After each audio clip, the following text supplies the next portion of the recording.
Hello, I'm Sarah Harkness. I'm the author of Literature for the People, How the Pioneering Macmillan Brothers Built a Publishing Powerhouse, which is the story of how two brothers, Daniel and Alexander Macmillan, founded this amazing publishing firm right back in the 1840s.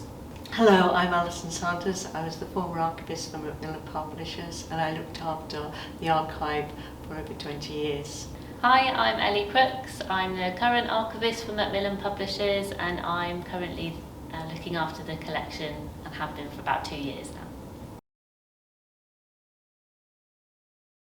I'm so glad, Sarah, that you wrote this book because I think it was a story that needed to be told and is well worth telling. So can you tell us how you came to write it? It's a real story of serendipity because I didn't know anything about the Macmillan brothers, but I was fascinated by a family who lived next to the Macmillans in Tooting in South London. There was an artist called Nellie Erickson, and I had written a book about her that I'd failed to get published. And everyone said to me, you need to write about someone we've heard of. And the problem with that is everyone you've heard of has a biography. But because I'd researched Nellie Erickson, I'd met the Macmillan family who lived in the house, more or less the house next door. And I knew, because I'd looked, that there hadn't been a book written about them for over 100 years, not a proper book, although they sometimes appeared as the ancestors of a Prime Minister called Harold Macmillan, so they weren't completely forgotten. But the more I looked at them, and I had come at them as a family living in Tooting rather than as founders of a business, the more fascinated I was by them, and like you, thought it was a story that needed telling. When I think how many letters at the British Library that you look through, you say in the book that there are over 2,000 letters, outgoing letterbooks, in 1 year alone. Yes. How many that you looked at, and not just that, other archives. So tell us a bit more about the research, because So I was lucky that the Macmillan archives have been very well preserved, and they're in two separate places. The vast bulk of all the correspondence is at the British Library, because that's where Macmillan Publishers carefully deposited them. And they're extraordinary. The sad thing is they are deteriorating. So I think someone trying to do what I'm doing in another 20 years will find even less to look at. So what the letter books mostly comprise, well, there are two sorts of letter books. There are the incoming correspondence, and some of that has been sold and dissipated. I mean, the Lewis Carroll letters are in America. Tom Hughes's letters are in America. But everything that Alexander Macmillan and his partners wrote and sent out, there is effectively a carbon copy bound up in huge leather books in the British Library. And some of them have lasted really well. And I'm very lucky that Alexander Macmillan had a very, very legible hand, because I can nearly always read Alexander Macmillan. I can't read George Lilly Craig, who took over and became, once the letters start coming from George Lilly Craig, it's much more difficult. Alexander wrote voluminously and literally hundreds and hundreds of letters. The books are divided into 6 months and there will be 500 pages in every 6-month volume. And I didn't look at all of them, but I did learn to spot the longer letters, because Alexander loved to express his thoughts about a book. He gave writers enormous feedback, even writers he had no intention of publishing, he gave enormous feedback to. And he was a funny writer, so his letters were a delight to read. So I learnt to skip through. Here's one to Lewis Carroll, here's one to Tom Hughes, here's one to Charles Kingsley, that'll be worth reading. But there's tons there that I never got to. And of course, in the middle of it all, there was lockdown, which didn't help. So that was the biggest chunk of the archive work, was in the British Library. But I also went down to Basingstoke and I met Alison, and she showed me around some of what were basically the company records. And we found some things in there. So we found partnership deeds that had been forgotten about. So for instance, in 1870, when Macmillan is first launching in New York, he did bring an American into the partnership. And no one had ever written about that before. It didn't last very long. I don't think the man was very well, and he left again. But so there were documents there in Basingstoke that had never really made it into the record. And it was fun just being in Basingstoke, because that's where all the original of the books are as well. So looking at some of these really early volumes was lovely. So I have with me the very first Macmillan magazine.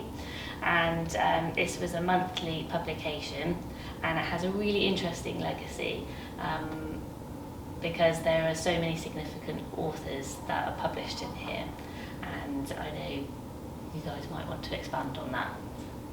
So Alexander Macmillan came up with the idea of having a magazine, which he was very nervous about calling Macmillan's Magazine. He didn't think anyone would know who Macmillan was, but he was persuaded to call it Macmillan's Magazine. And it was primarily a marketing tool. Alexander had just arrived in London, having been a Cambridge bookseller and a Cambridge publisher, and was trying to make his mark in London.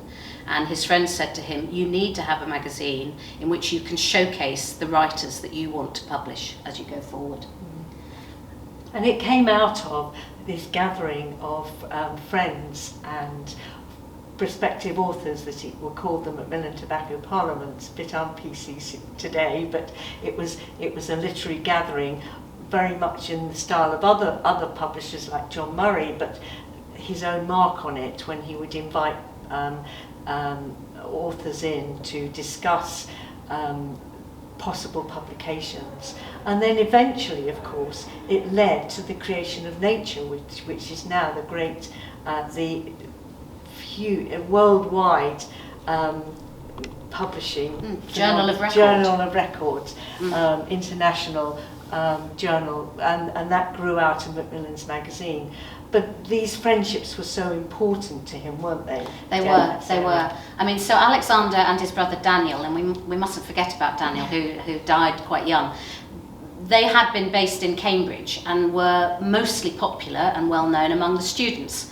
But of course, students grow up and they move to London to take jobs in the church or to take jobs in the law, and Alexander was desperate to keep in touch with them all. So he sent his nephew down to open a shop right in the middle of Covent Garden. And then every Thursday, Alexander would travel down from Cambridge to London. He'd do work in the office during the day, and then in the evening they would throw open the doors and invite the men that they remembered and knew from Cambridge to come in and share what Alexander called tobacco and tipple, which was probably a bit of whiskey and probably a bit of ale. It wasn't a meal. They sat around and they talked about all the extraordinary things that were happening in Victorian England at that time. This is the time when Darwin is about to publish his first pieces of work. We've just come through the Crimean War, so there's a lot of political unrest. And Alexander and his friends were very religious men, and they were very radical in their political views, and they called themselves the Christian Socialists. So some of the names who regularly would have appeared at Tobacco Parliament were the other Christian Socialists. So there's a very famous cleric called F.D. Morris, Frederick Morris. There's Charles Kingsley, who will give Alexander his first big hit, a book called Westward Ho. There's Tom Brown's school days author, Tom Hughes. He would go to the Tobacco Parliament, and occasionally, if they were very lucky, they got Alfred Lord Tennyson there as well. So in terms of their background and what makes this such an important story, these are two men from the very humblest of circumstances. Daniel and Alexander are the youngest sons of a Scottish crofter on the Isle of Arran. They are brought up in a one-roomed, well, Daniel is brought up in a one-roomed log barn, more or less, on the Isle of Arran. It's not a log barn, it's a stone barn on the Isle of Arran. Alexander and his family are moved to Irvine, which is on the west coast of Scotland, when Alexander is a very little boy, and then their father dies. So at the age of 10, Daniel Macmillan is, luckily, because he's not a healthy boy, apprenticed to a local bookseller. And that starts this entire family's involvement in the book trade. That happened exactly 200 years ago. That happened in 1824. So Daniel becomes apprenticed into the book trade. Alexander continues to go to school until he's about 15, and then he bounces around between being a teacher, working in a shop. He even has a go before the mast, as his phrase is, on a ship that goes to America. That's definitely not for him. By the time he's 21, he's completely run out of money and he has no idea what he's going to do with his life. And by that point, Daniel is working in a bookshop in the Strand in London, and he manages to persuade his employer to give Alexander a job as well.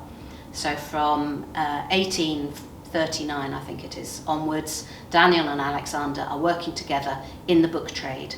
And if you think of the background to that family, how poor they were, how destitute they were when their father died.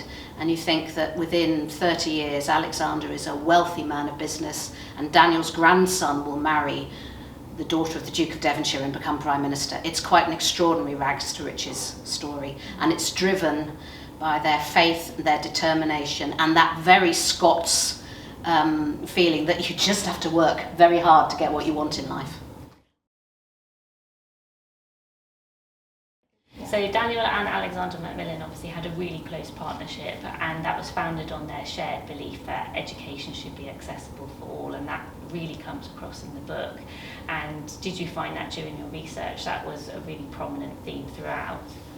I think one of the things that I had to keep reminding myself was that although everyone knows the couple of novels and the children's literature that Macmillan is famous for publishing in the early days, the backbone of the business was textbooks, school books, and works for university students. I mean, they started working in Cambridge University.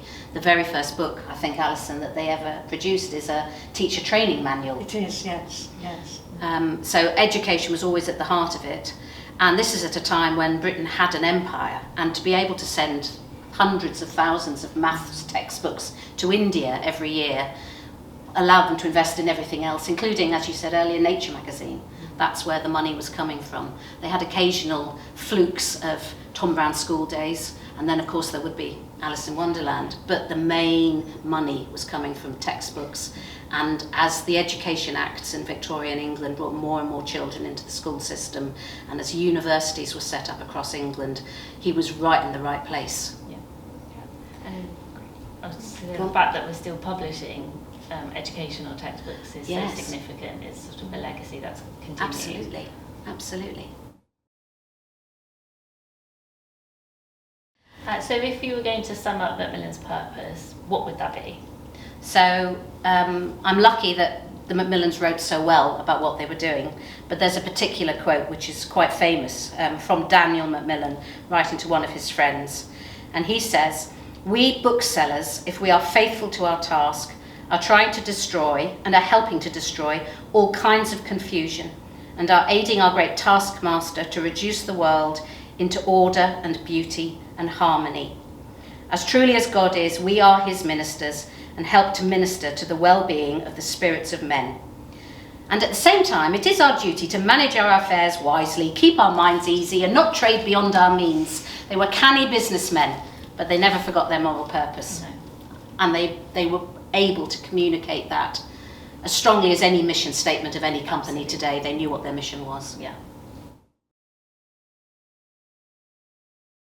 So Daniel did die young, and he died with a family of very young children, and he died a man who was very worried about the future of the business and knew that he was reliant on his brother to take it forward. And Alexander rose to the challenge. In fact, friends of Alexander used to say that it was like he became a man possessed, that he had to honour his brother's memory. So he takes some very brave steps. He opens the office in London, he launches Macmillan's magazine. But you have to remember that at this point he's also taken Daniel's widow Fanny, who is now the partner in the business, and her 4 children into his household. So he's living above a shop in Cambridge with 8 children, I think, under the age of 10. And 2 women. I think he's a driven man for many, many reasons. There is a sad story about Daniel's widow, Fanny, who I think was a very interesting woman, and certainly a woman whose literary taste Alexander relied on. There are quite a lot of references in the letters to Alexander bouncing ideas off Fanny and asking her opinion on things. But Fanny becomes increasingly unwell, and we don't know what the cause of that is. But sometime in the mid-1860s, Alexander and his wife have to make a very difficult decision to put Fanny into full-time care in an asylum in York. And even though she's being supervised by a nurse on a day-to-day basis, she manages to slip the lead at some stage, and she kills herself. And it must have been an appalling thing for Alexander and his wife to go through, to explain to the children what's happened to their mother. And all of the time he's still running the business. He was a very strong man.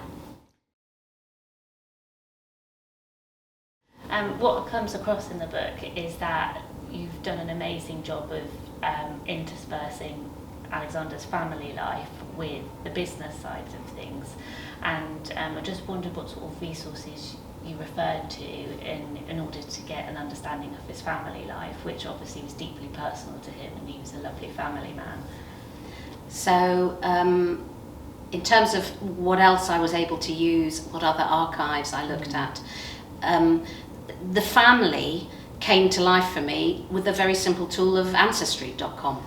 After Daniel has died, Alexander has taken Daniel's children and his widow Fanny into the house. So he's now living with his wife, with his widowed sister-in-law, with 8 children. He's a very driven man. And there's a very sad story about Fanny Macmillan, which had been glossed over in all the official histories, which I managed to find in the records. So although Fanny, I think, was a very interesting, clever, cultivated woman, there are a lot of references to Alexander referring to her for literary opinions. She read, she corresponded on his behalf when he's unwell. She becomes increasingly unwell herself, and at some point in the 1860s it all becomes too much, and Alexander and his wife take her to York, where she's admitted under the care of the asylum in York. And even though there she's supervised on a daily basis by a nurse, she manages to effectively escape one day, and she kills herself in a very tragic way.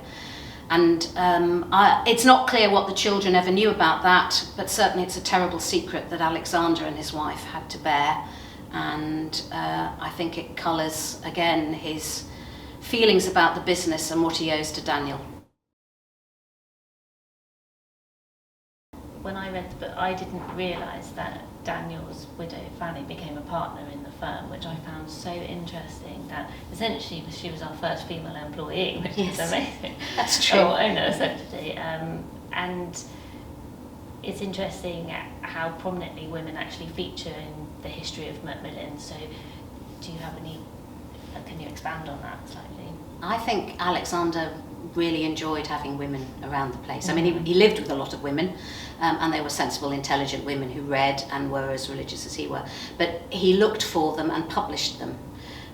Very early on, he made the experiment of having a woman to read manuscripts for him, which again was very unusual. He wasn't the only one doing it, but it was pretty groundbreaking. And that was a woman called Dinah Mulock, who perhaps is better known today as Mrs. Craik, who was also a very famous novelist, and would later be married to another partner in the firm. He also encouraged Christina Rossetti to publish poems, including the rather extraordinary Goblin Market. And one of my favourite stories is that John Ruskin had told the Rossetti brothers that Goblin Market was unpublishable, but Alexander Macmillan really liked Christina Rossetti's poems, and he tells the Rossetti brothers that he'd taken Goblin Market and read it out loud in Cambridge at the Working Men's College, which I think must have been the most extraordinary thing to do when you think about what Goblin Market is like, how extraordinary it is. And he came back and told Christina Rossetti, we definitely need to publish this because they all loved it. But there are other women. He's famous for publishing Mrs. Oliphant, for publishing Charlotte Young, who were both prolific Victorian novelists. And then I think you've got a really fascinating document here. What's this? So here we have the contract between the Macmillan Company and Millicent Garrett Fawcett for her political economy for beginners. So it's a very lovely treasure for the archive. And we're very excited that we have it, and it features and there's her signature at the bottom. So we're very proud to have that in the collection. And Millicent Garrett Fawcett famously said that Alexander Macmillan was a real supporter of hers and had encouraged her to write and to speak, and he commissioned her to write essays on the woman question back in the 1870s. She was married to a man called Henry Fawcett that he was very fond of, and he was a great supporter. And his daughters went into further education. He sent one of his daughters to Newnham College in Cambridge, which again was a very brave thing to do in the 1880s. So I think he was a real fan of women, as best he possibly could be for a man of Victorian times. So what are you holding here, Ellie? So I have a copy of Westward Ho by Charles Kingsley, which I don't know if you agree, was probably one of the first breakout novels that Alexander Macmillan published, and it sold really well. absolutely. The Macmillans couldn't believe their luck. I mean, Charles Kingsley had written a couple of very serious religious novels before, which had made his name but not made him any money. And then he was inspired by the Crimean War. He thought that Britain had lost its fighting spirit and needed to be reminded of the great days of the Armada. So he came up with this extraordinary book, Westward Ho. I mean, there is now a place in Devon called Westward Ho from this book, because it was, and it has an exclamation mark at the end, even on the place name. It is a rip-roaring tale of pirates and swashbuckling adventures, and very anti-Catholic. But it was the first book, one of the first novels that the Macmillans were brave enough to publish. They went with it because Charles Kingsley's name was going to be on it, and it sold amazingly well. And that's a lovely, it's not the first edition, but it's got such a lovely cover. It's a great version of the book. It's a good representation. It's a good one. And because they'd done Westward Ho, Charles Kingsley's best friend was a man called Tom Hughes. Tom Hughes wanted to write a book about Thomas Arnold and Rugby School. So he came up with Tom Brown's School Days, and that made even more money, and the Macmillans were really off to the races by then. But it's interesting that both the books that took off in the late 1850s are effectively adventure stories for boys, not classic grown-up novels, but the golden age of Victorian literature, right there. So Alison, that's another lovely book. What have you got there? Oh, well, this is volume 1 of the collected works of Tennyson. Alexander Macmillan was a great lover of poetry, and he always wanted to publish Tennyson. He would read him aloud at the gatherings, the tobacco and tipple gatherings, but tell us a bit more, please, Sarah, about how he came to... He was a fan. He was an absolute fan. He and the editor of Macmillan's magazine trotted all the way down to the Isle of Wight before they launched the magazine to try and get a poem from Tennyson, and succeeded. Sea Idylls, I think it's called, something like that, which they got into one of the first editions. And yes, he used to read Maud aloud to the working men of Cambridge again, which must have amused them enormously. But he was a very patient man, Macmillan, and he was a very principled man, and he didn't believe in trying to undercut other publishers. So Tennyson had 2 or 3 other publishers long before he ended up with Macmillan. But the Tennyson family, always say that Macmillan was his last and best publisher. And the relationship between the Macmillan and Tennyson families became so close that when Tennyson died, it was Macmillan that organised his funeral in Westminster Abbey, which was an extraordinary tribute. So Macmillan had poetry in his soul. I think it's the Scottish roots. He used to love to recite and to sing, and Tennyson was absolutely his favourite. As evidence of the care Alexander Macmillan took with authors and writers, I'm just going to read you a line from a letter he wrote. This is a long letter that he wrote to a young man from Dorset who was completely unknown. Certainly Macmillan knew nothing about him. And he wrote it because he was rushing to go off on a family holiday.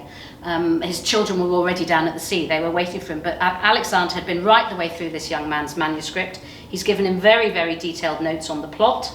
And he ends up by saying, "You see, I am writing to you as to a writer who seems to me at least potentially of considerable mark, of power and purpose. If this is your first book, I think you ought to go on."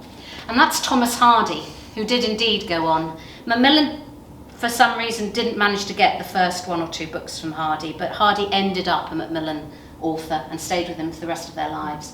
And always was very grateful to the help and support Alexander had given him.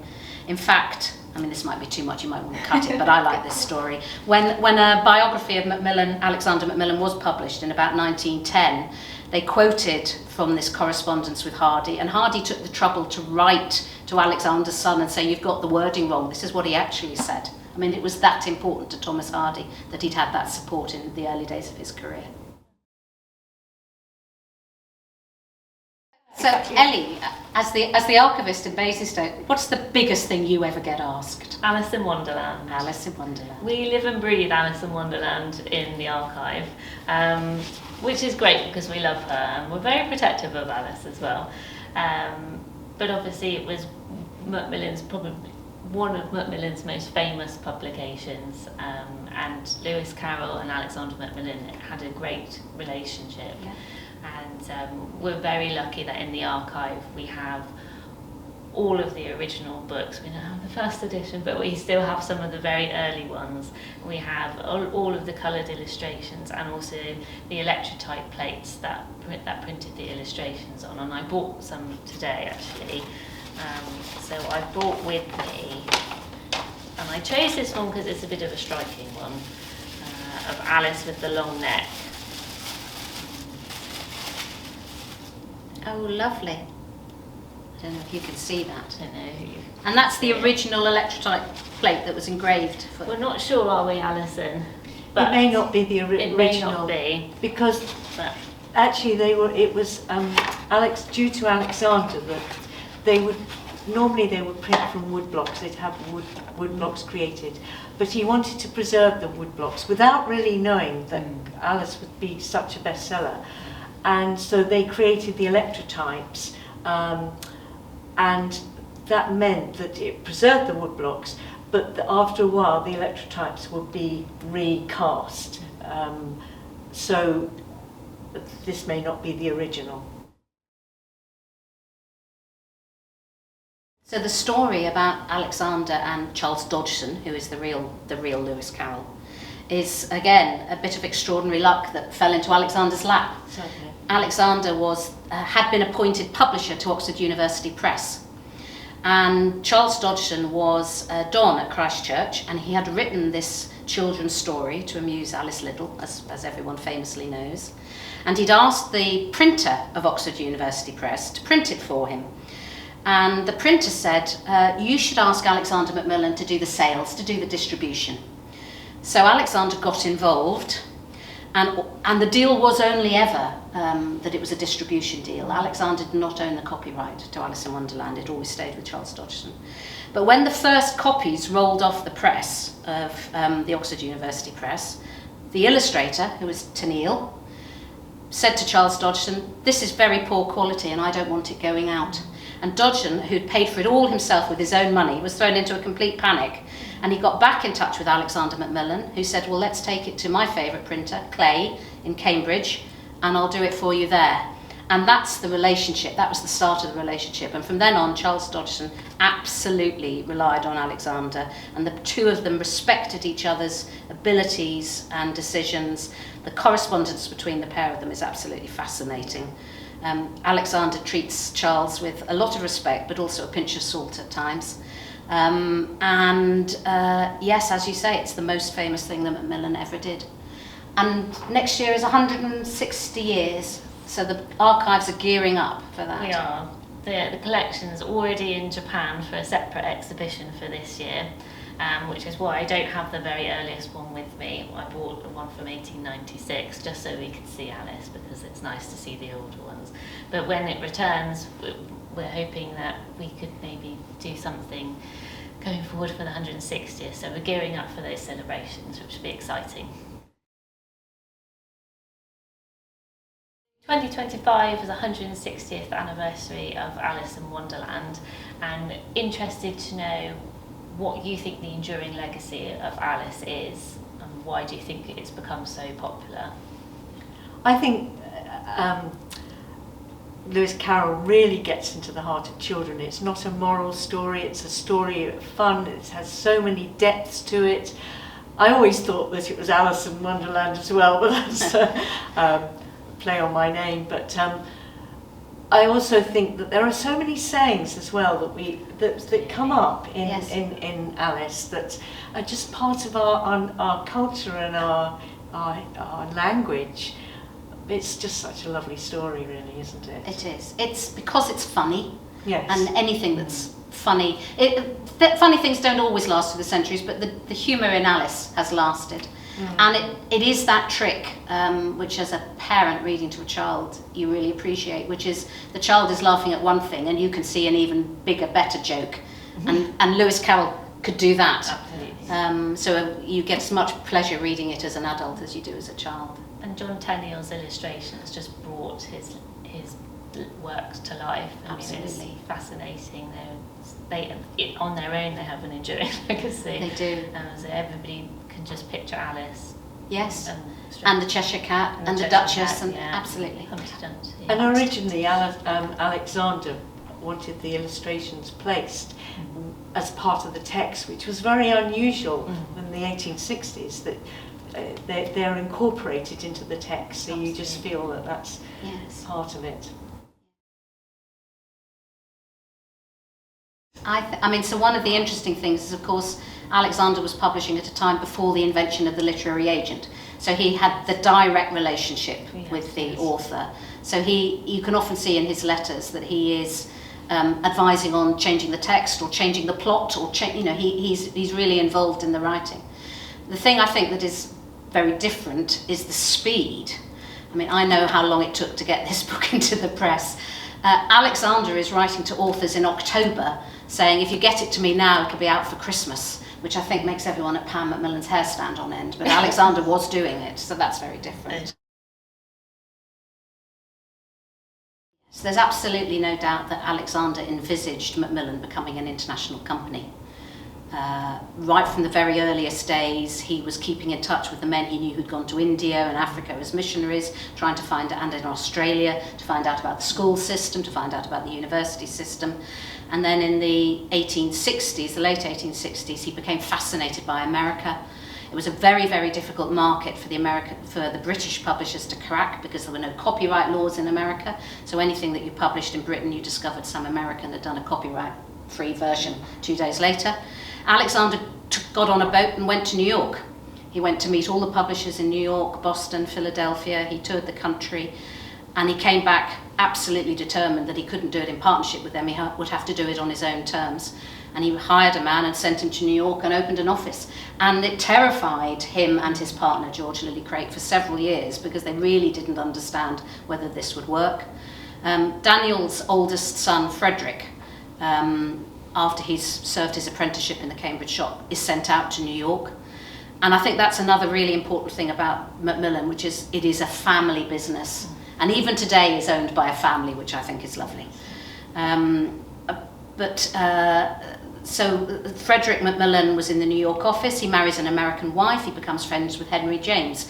Everything tends towards this international outlook when he comes back to England. And then another Macmillan boy, Maurice Macmillan, takes responsibility for setting up a colonial network of offices. So by 1896, when Alexander dies, the American business is sufficiently well established that it's being set up as its own company, and there is already a network of branch offices across the empire, as it then was.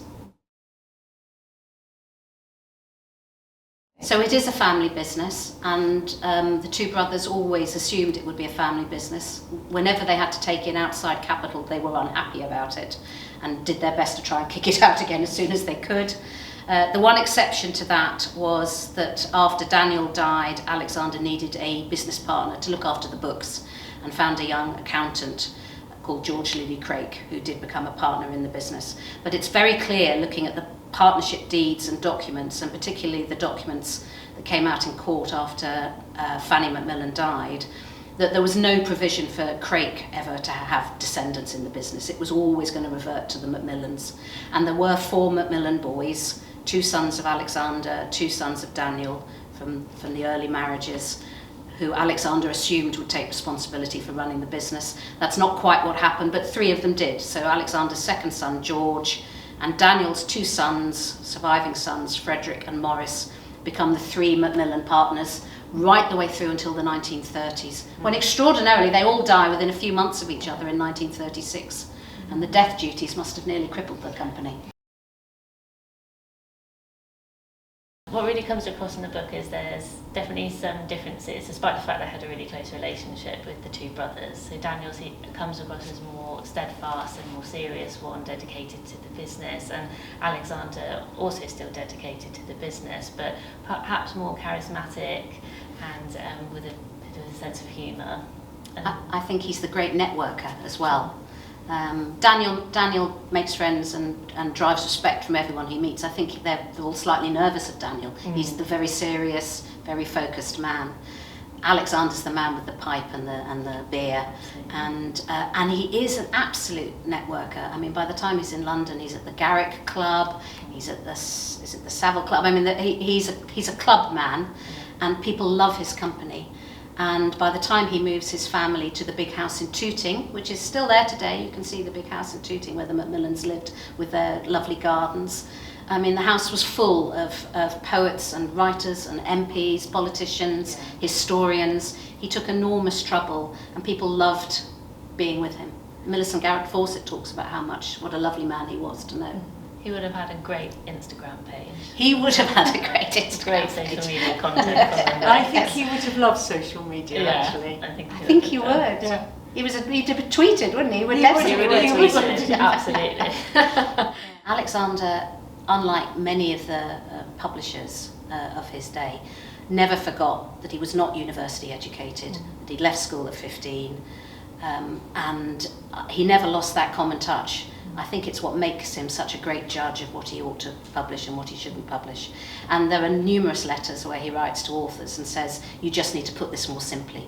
You need to explain this so that anyone can read it.